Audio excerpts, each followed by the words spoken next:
Like, yeah, Mark Coleman coming on. All right, good morning, everybody. This is the Washington State Fraternal Order of Police Weekly Legislative Update. Before I begin with introductions, our contract lobbyist, Michael Trance, who's unable to join us today. This one's going to be an abbreviated meeting. We're just going to go over the stuff we covered for the week 4 of the legislative session, and we'll go from there. We'll take any questions that come in. So with that, let's go ahead and start introductions. Marco. Thank you, James. Marco Monteblanco, president of Washington State Fraternal Order of Police. Actually here in Nashville, Tennessee, the great city of Nashville, with a little over or nearly 450 of our closest friends throughout the country, talking about wellness, officer wellness, and also leadership. So it's thought I was able to jump on. All right, Holt, you want to go next? You're next to Marco on my screen. Hey, good morning. Holt Woodhelm, Spokane FOP Lodge president. Okay, brother Chad, you're next. Chad Petershik, state chaplain, coming to you from Nashville as well. And brother Dills. Steve Dills, state secretary. And Mark, I assume is Mark Coleman.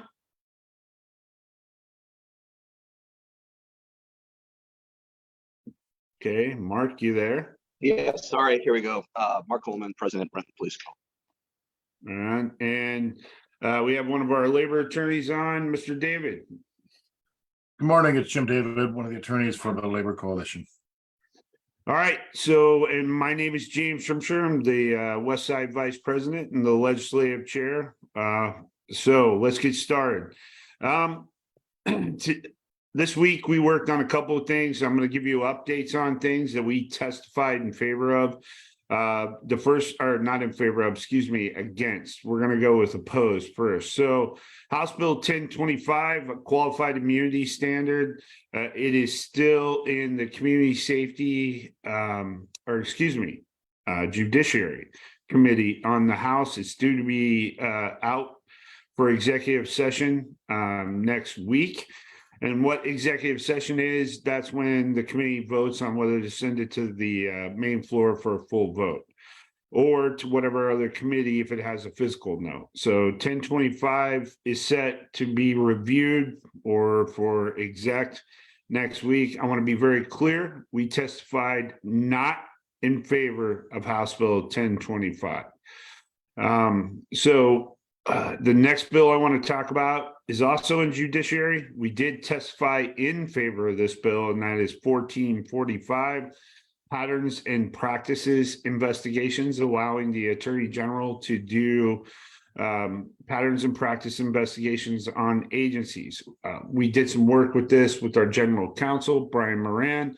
All but one of our amendments was accepted. The biggest being a trigger that requires the Attorney General to check with the Department of Justice before initiating one of these, kind of like a fail-safe. So, a lot to talk about pursuits today. The first one I want to talk about is House Bill 1363, and that is Representative Alicia Rules is the prime sponsor on that bill. That has about 19 other Democrats signed on to it. It is basically a pursuit fix bill to change the law back to reasonable suspicion for criminal offenses. It keeps some of the notifications from the current law. It changes a little bit of the language where you only have to notify a supervisor, and the criteria for pursuit is pretty much brought back to the standard for reasonable suspicion. So that had a hearing this week in Community Safety and Reentry, aka the Public Safety Committee in the House. That hearing was very excited on both sides. A lot of people came and testified, a lot of written testimony. You have data, disputing data on that. We signed in favor of that bill. We submitted written testimony only because there was about 400 people signed up to testify. So we decided that we needed to be elsewhere in the legislature. We made our opinions known and our position known, along with the documentation to back that up. That's part of the official record.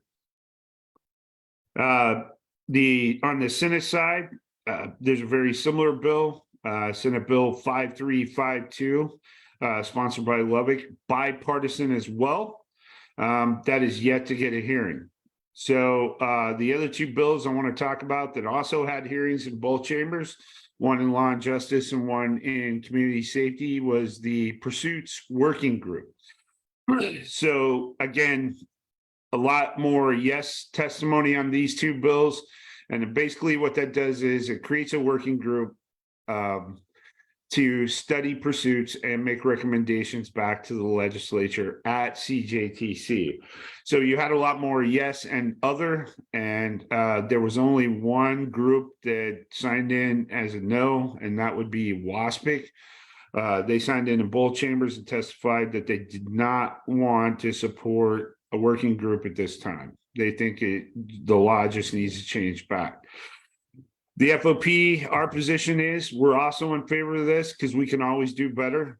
So we support both philosophies. We support changing the law, tweaking the current pursuit law, and we also support being able to be part of a working group to better perfect the statewide pursuit policy. So I'll stop there because I know that's been a hot topic this week. Does anybody have any questions or concerns? One thing I would like to point out, James, yes, there's been a lot of misinformation about our stances on the plethora of bills. And, we as an organization put out the facts on our Facebook and also through the media as well. So there's no question what we've done and what positions we have taken. And it's important that if members have a question, get a hold of one of us, and we can explain, the different dynamics of what we're looking at.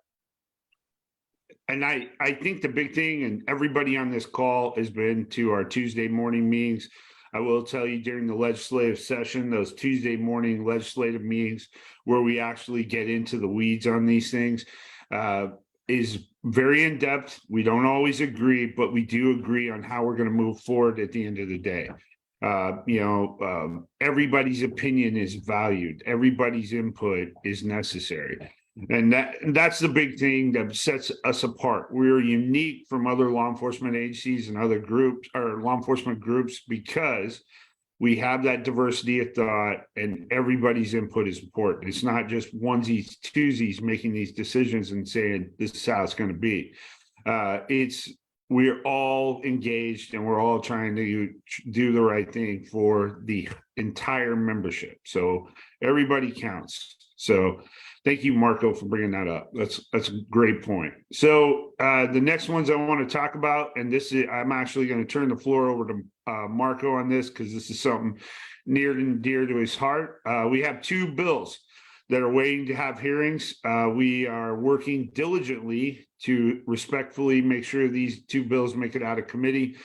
And the FOP is taking ownership of this subject in the legislature, and that is Senate Bill 5463 and House Bill 1607. Before I turn it over to Marco, basically a rundown. This allows some exceptions to the law that was passed last legislative session where you cannot interview juveniles in relation to crimes unless you contact legal counsel first. So with that, I'm going to turn the floor over to Marco. Marco?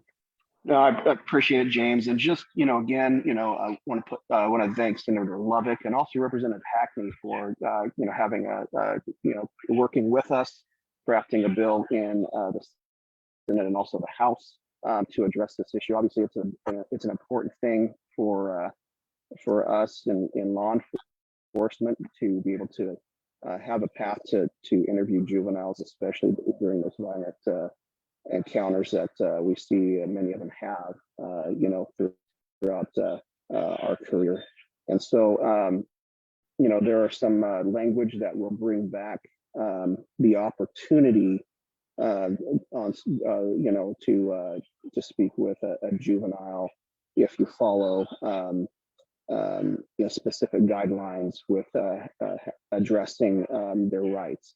And so want to thank them again. Obviously we're still working diligently with them. They're on making some minor tweaks to that, but the FOP has been heavily engaged on this topic as one of our priorities. Yeah, thank you, Marco. And Marco's absolutely correct. We have put a lot of work into this effort this week. We've spoken to both prime sponsors as well as other members of the legislature, letting them know that this is a priority for the Fraternal Order of Police. And we also engaged our, again, general counsel, who's been just a phenomenal at making sure we have the right language to put in front and not just say, hey, we want to change it, but we have solid language. And it doesn't tilt the balance either way. It just creates some exceptions for us to be able to do our jobs more effectively and kind of get back to a standard where we can, focus on public safety, especially in this area. So next one is another. And I think this type of bill, I'm sorry, James, I think Go ahead, this Mark. type of bill not only will it help us in law enforcement, but also benefits our victims as well, who unfortunately get wrapped up into these things, and they're taken advantage of or things of that nature. So I think this is a bill that as we continue to work forward, pass out of committee, that it will address many of the issues that we have in regards to talking to juveniles. Yeah. And if you can't tell, brothers and sisters, Marco is our point person on this bill. It's because for us, this is what he does. He's a detective. This directly impacts a lot of what he does and what we all do every day. And, we need to shore this up so that we can continue to do our job in an effective manner. So thank you for those words again, Marco. So the next bill on the top is Senate Bill 5361, sponsored by Holy and Lubbock. And what this does is it allows local jurisdictions to take a portion of their property tax and dedicate it toward law enforcement facilities and recruitment and retention. I'm happy to report that bill passed out unanimously out of committee and is on its way to the other committee because it has a fiscal impact. I was told this week, I do not anticipate any issues with this bill continuing to move forward. This is a good thing. It'll allow local jurisdictions to dedicate funding out of their levies and their property tax revenue toward law enforcement. So this is a great bill for us. While we're on the topic of good bills that passed out of committee, I ran into Steve Nelson. And for those of you who do not know, Steve Nelson is the manager for the Left 2 Fund. He was very appreciative of the Fraternal Order of Police's support of allowing tribal agencies to join Left 2 if they choose. That bill has 6 criteria. So if a tribal agency wants to join Left 2, this is what you have to do to get your members caught up and being a contribution. That too passed unanimously out of the Senate and the House. So again, being the only police organization in the state of Washington that values and treasures our tribal officers, brothers and sisters, that was a good win for us. The other bill that's making its way dealing with tribal agencies is allowing them to be first tier at CJTC for training. And that bill is also moving very well. So a couple of really good wins this week. A lot of positive momentum, felt really good. Next one I want to talk about are the Blake Fix bills, 5536 And then you have Senator Solomon's bill, which is 5467. There was also a third bill introduced that does not appear to have the votes by all reporting and just being down in Olympia this week. That was introduced by Senator Dinger, which basically decriminalizes everything. That does not appear to have any momentum, so I don't want to spend a lot of time talking on it. What I would tell you is it appears that Senate Bill 5536 has more momentum than Senator Solomon's bill, which is 5467. Both of them bring simple possession back to a criminal offense, a gross misdemeanor, not a felony. The biggest key difference that we see with both bills is Senator Solomon's bill requires a conviction before the treatment kicks in, and Senator Robinson's bill 5536 allows police officers, the courts, the prosecutors the opportunity to do diversion prior to a conviction. So that's a high level view of these, but again, it appears that Senate Bill 5536 has the momentum and is probably what is going to move.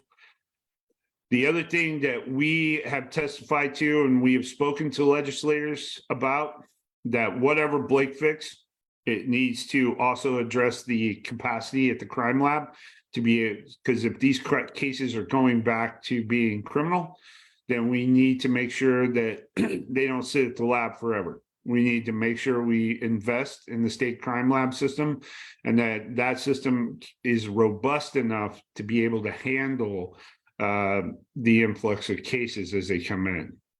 So before I go on, I know that's something I get a lot of calls on. Is there any questions, concerns about the Blake fix? Cool. Not hearing any. Another win for us. That's the guy has bipartisan support. That's Senate Bill 5299, protecting law enforcement. This is a simple bill with no physical note, and that is adding to assault on a law enforcement officer the criteria of if you go to a law enforcement officer's house off duty, that it now can be considered assault on a law enforcement officer if your intent is to harm him or her because of the job that they do. So this is a good bill, again, bipartisan support in the Senate that we fully support, and it seems to be making its way through. So I saved one of the most contentious bills so far this session for last. And that is House Bill 1513. This is a bill to limit traffic stops all non-moving violations. You can't stop for certain warrants, like warrants for suspended third and other criteria. This is just a bridge too far.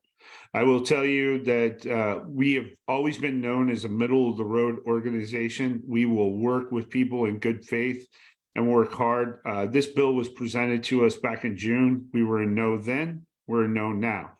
From my experience, and I would like the input from around the room, if you want to weigh in on this, my experience, you limit a taillight or a headlight, right? You can't stop them for it. Everybody here knows what happens when you can't limit them for two taillights, right? And it keeps getting worse and it keeps getting ballooned. It just really limits how we can do our job. And it's just a bridge too far for us. And I believe every law enforcement organization signed in non-support of this bill. I will tell you this, that the person that is sponsoring this bill is a freshman representative from the Covington, Washington area, Representative Street. Michael and I have met with him a couple of times. I find him to be genuine and, and he really wants to do good for his community. However, I believe that this bill just doesn't get us there. It does nothing, in my opinion, to enhance public safety. So does anybody else have any comments on this bill? Yeah, just briefly, this is a bill that we've talked about in depth on our Tuesday meetings as well. It's a consensus among everybody who is on there. And, it's, we'll continue to try to work with our legislators as always. But, the unanimous consensus on this is definitely a bridge too far. Yeah, I agree. Does anybody else have any comments on that bill? They want to speak up? Okay, I want to be very clear. This is one that I'll call them trolls. We get trolled on social media just like every other group does, but there are trolls out there saying that we support this bill. That is absolutely incorrect. We do not support this bill. Not only have we testified against that, but we've also submitted written comments. We do not support this bill. And now the path of this bill is currently in community safety, reentry, and justice, aka public safety. It's due to have a hearing to be executive out. However, because it has a grant program in it that allows local agencies to apply for grant funds to do fix-it ticket programs, like if you want to do, hey, you got a taillight out, we're going to do this. We have funds, we're going to help you get that taillight fixed, which quite honestly, if that was standalone, that would be a great bill. Because it has that grant program, it has to go to 2 other committees. One of those being transportation. So if it gets out of community safety, it has to go to transportation. So we'll watch that bill closely, but again, we have strong opposition to that bill at this time. The last thing I want to talk about before we go to good of the order is flexible work hours. Both of those, both in the House and the Senate, are moving well. The sponsor in the House is Representative Shavers, also a freshman representative. I will tell you, I had a very good conversation with him yesterday. I think he is somebody that we can work with in the future, for sure. Love the tone of the conversation. He is pro law enforcement. He is pro FOP. So really appreciate the conversation yesterday. And of course, our good friend, legislator of the year, Senator Lovick, is the sponsor in the Senate. Now this, in the House, this had a hearing. Oddly enough, there was one law enforcement group that just wasn't a fan of it. Said it wasn't needed.